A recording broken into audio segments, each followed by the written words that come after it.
So, this week in Marvel Strike Force has been something else, hasn't it?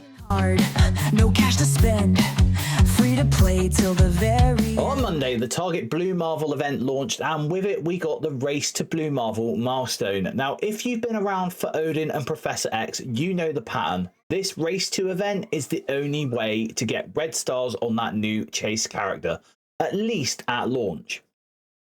But this time, things didn't go quite as expected. So back on the 15th of October, the devs posted a blog titled The Road to Blue Marvel. In their words, they said, "We've got all the juicy details on how you can recruit him to your roster, from thrilling upcoming events to new opportunities to earn the coveted purple ISO 8 needed to unlock this powerhouse character. This is one launch you won't want to miss."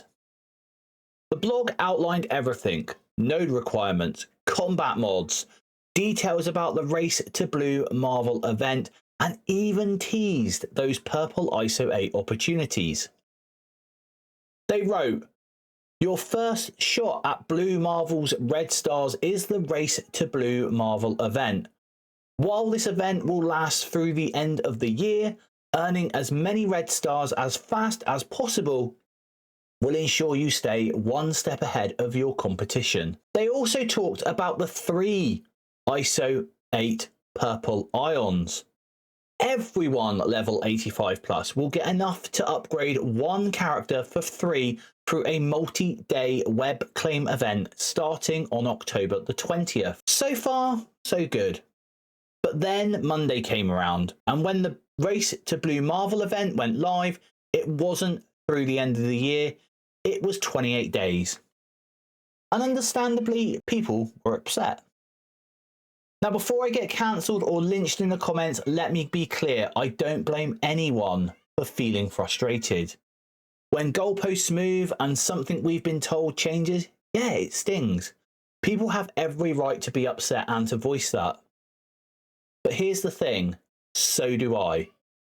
And I want to talk about this from another perspective, because I think some of what's happened this week and the way it's been handled has done more harm than it has done good. Let's rewind to that little line that's at the bottom of every single blog post. Please note that the information in this blog is subject to change before going live in the game. Now, most people will roll their eyes at this. They see it as a get out of jail 3 card for the devs.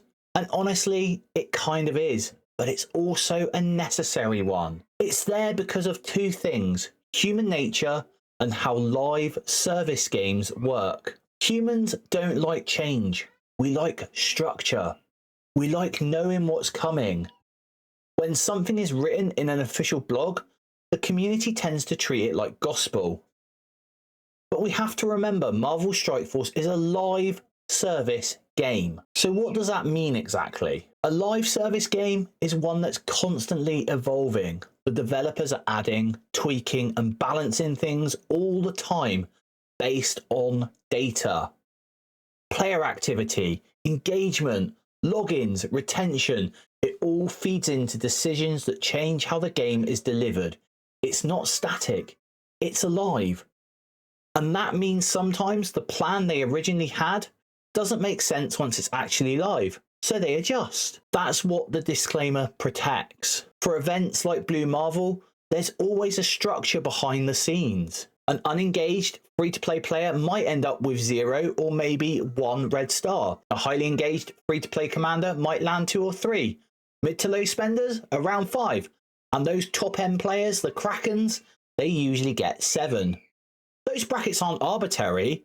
They're part of a monetized framework designed to maintain engagement levels across every spender. So when something changes, like the duration of an event, yes, it feels bad, but that change might have been made because the data said it needed to be. And that's where I think we as a community lost our footing this week. In my mind, this started with the big content creators, and let me be absolutely clear, I'm not looking forward to fallout with any of them.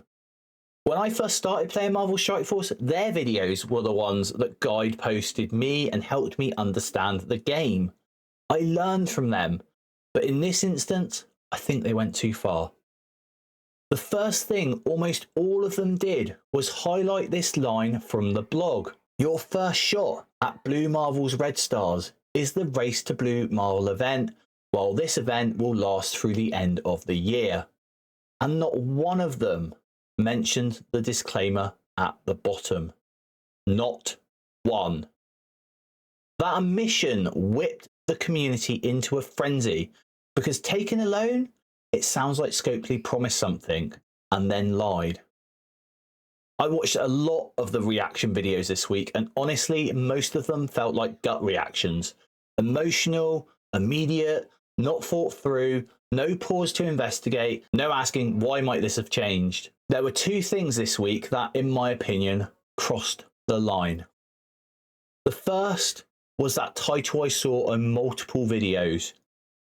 Scopely lied to us all. For those who don't know, the person who assembles a lot of these blogs is our community manager, Pathfinder. He came from the community. Do you really think Pathfinder would deliberately mislead us? Do you think he'd write something false just to stir people up? Come on. When that blog was written, and remember, blogs go through approval and localization, the plan probably was to run the event until the end of the year. Somewhere later, the events or monetization team likely said, what if we condensed it? One big leaderboard, two smaller ones over 28 days, but with bigger rewards. That's not evil, that's iteration. The rewards still line up.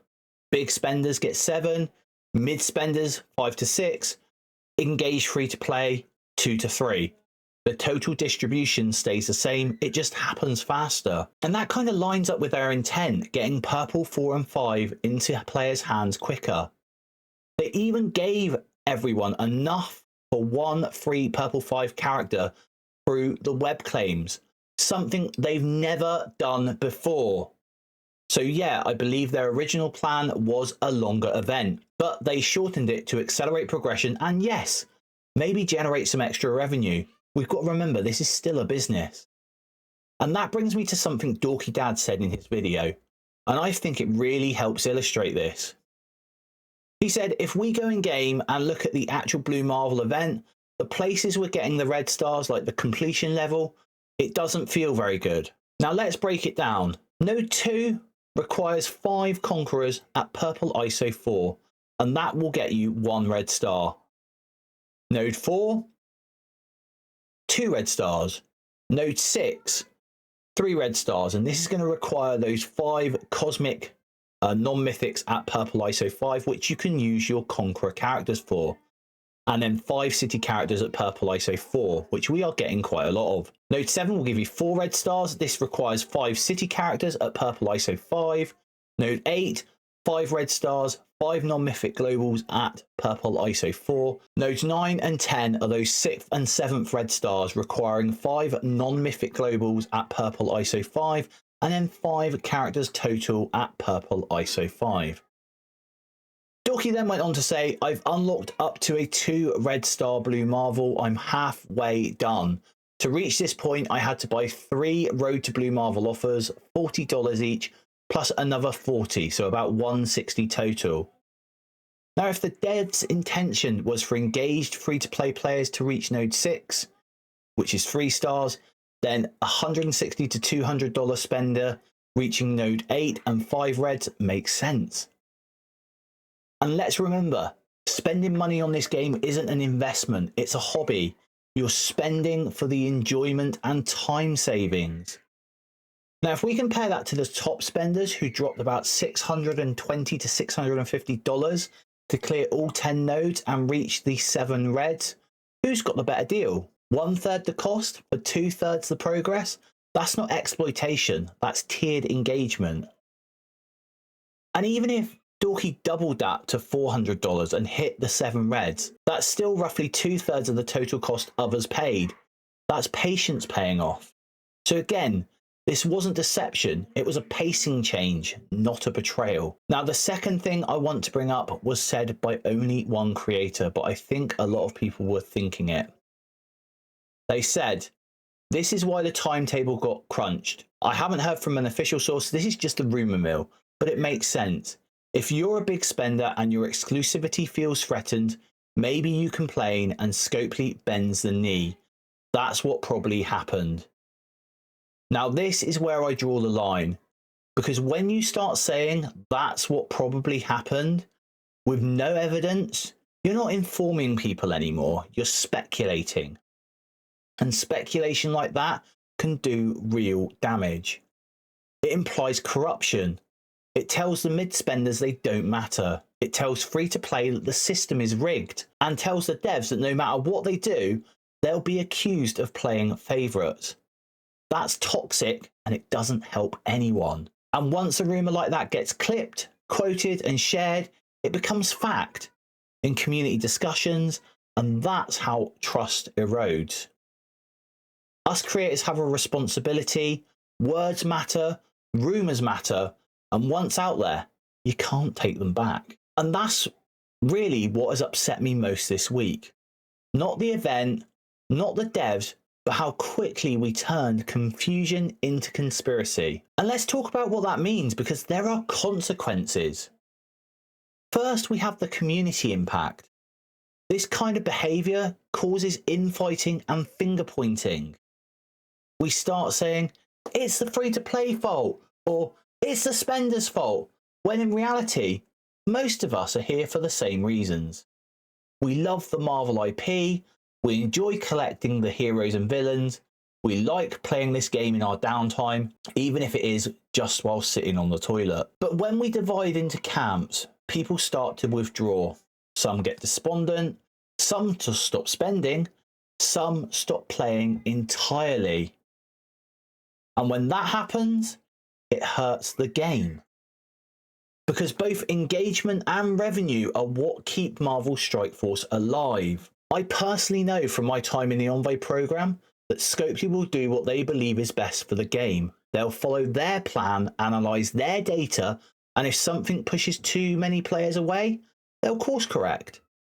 The more divided we become, the harder it is for anyone to see the signal through the noise. Now let's talk about this relationship between the developers and the community. I want you to think back a few years. The difference in communication between then and now is night and day. Yes, the blog frequency is consistent, but the quality is miles better.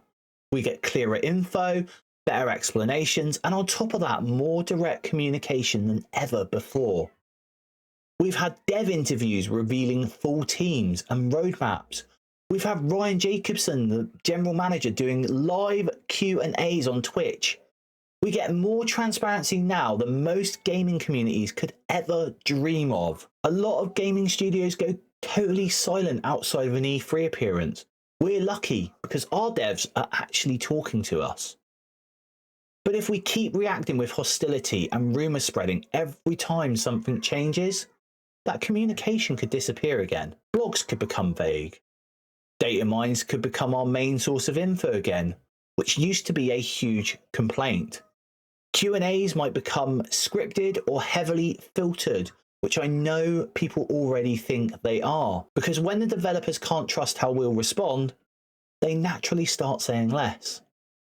And that is a loss for everyone. Even if a Q&A doesn't always blow our minds, we still learn something. We still get connection. And when we attack or assume the worst, we make it that much harder for them to do that again. So if you're frustrated, that's okay, but let's express it constructively, not destructively. Because once that bridge of trust is gone, rebuilding it is going to take years. I'll be honest with you, Commanders, this week has been a hard one to watch. Not because of the event, but because of how quickly things fell apart between us. And I know why. We care. We love this game. And we want it to be the best version of itself. But somewhere along the line, our passion has turned into frustration, and our frustration has turned into anger. And we've started aiming that anger at each other. But that's not who we are. I've seen this community at its best when creators are lifting each other up, when alliances are helping new players, when we all rally around the Marvel IP that brought us here. That spirit is still here, It's just buried under all that noise right now. So if you've been angry this week, I get it. If you've been disappointed, I get that too. But let's take a breath, step back, and remember why we're here. We're all commanders. We're all trying to build teams, chase characters, and feel that spark when we pull something great from an orb. That's supposed to be the fun. So maybe the takeaway from all this isn't who was right or wrong. Maybe it's that how we react matters as much as what we react to.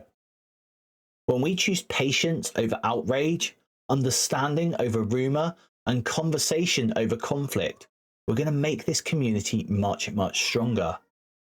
We'll make it a place where the devs want to communicate and new players will want to stay. So if you take anything away from this video, let it be this.